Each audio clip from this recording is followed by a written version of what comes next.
Jenis produk akhir penggulaan. Yang A. Manisan, dodol, permen, sari buah, sirup buah, dan kembang gula, dan lain-lain. Selai jam, jeli, dan marmalade dibuat dari daging buah dan sari buah diproses membentuk gel mengandung gula, asam, dan pektin. C. Kondisi optimum pembentukan gel dari jeli adalah: pertama, pektin 0,74 sampai 1,5, gula 65 sampai 70%, asam 3,2 sampai 3,4. Yang kedua, faktor lain yang menentukan gel: tipe pektin, jenis asam, mutu buah, pemanasan, prosedur pengisian. 3. Pektin adalah asam poligalakturonat yang terdapat pada buah hasil degradasi propektin selama pematangan. 4. Nilai aktivitas air sekitar 0,75 sampai 0,83. 5. Suhu tinggi sewaktu pemanasan atau pemasakan 105 sampai 106 derajat, kecuali pada evaporasi dan pengendapan dengan suhu rendah.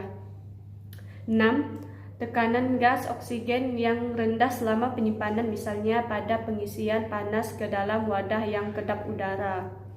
7. Bentuk khas dari jeli ditentukan oleh tekstur gel dari gula-gula pektin, gula asam pektin. D. Kerusakan utama pada jeli. Gel besar dan kaku karena kadar gula rendah atau pektin tidak cukup. Gel kurang padat, menyerupai sirup karena kadar gula dan pektin tidak seimbang atau dalam keadaan vakum. Biasanya suhu tidak melebihi 65 derajat Celcius, kecuali untuk pengisian.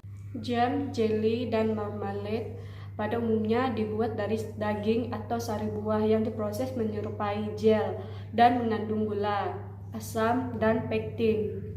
Sifat daya tahan dari jam, jeli, dan marmalade ditentukan oleh berbagai faktor, yaitu yang pertama, kandungan gula yang tinggi, biasanya 65-75 derajat bahan terlarut.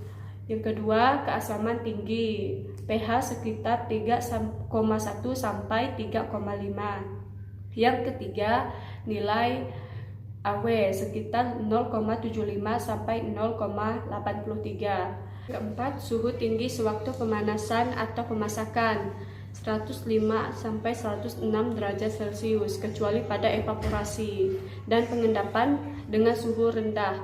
Dan 5, tekanan gas oksigen yang rendah selama penyimpanan, misalnya pada pengisian panas ke dalam wadah yang kedap air. Bentuk khas dari jeli ditentukan oleh struktur gel dari gula, asam, pektin. Pektin umumnya terdapat pada buah di dalam kulit buah, hati core, dan sekitar biji dengan konsentrasi pektin yang berbeda-beda pada masing-masing buah. Pektin diperoleh dari buah dengan pemanasan, tetapi pemanasan yang berlebihan dapat merusak kemampuan untuk menjadi jeli, khususnya pada buah yang asam. Hal-hal yang harus diperhatikan dalam proses pengolahan dan pengawetan pangan dengan konsentrasi gula adalah: yang pertama, efek panas dan gula terhadap pemanasan. Yang kedua, keseimbangan proporsi gula, pektin, dan asam. Jika buah dimasukkan ke dalam larutan gula tanpa pemanasan, buah akan kehilangan sarinya, teksturnya mengkerut dan lemas, dan penetrasi gula berjalan lambat. Dengan pemanasan, dinding sel berubah sehingga penetrasi gula berjalan cepat, dan buah dapat menyerap gula lebih banyak, sehingga buah mengembang bila didinginkan. Kerusakan utama pada hasil jeli adalah: yang pertama, terbentuknya kristal-kristal karena bahan terlalu banyak. Gula tidak cukup terlarut sehingga membentuk kristal gimbal.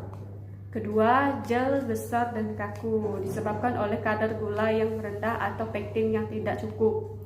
Yang ketiga, gel kurang padat dan menyerupai sirup karena kadar gula yang terlalu tinggi dan tidak seimbang dengan kandungan pektin.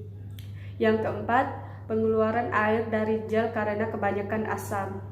Sekian video materi dari saya, kurang dan lebihnya saya mohon maaf. Saya tutup dengan wabillahi taufiq wal hidayah. Wassalamualaikum warahmatullahi wabarakatuh.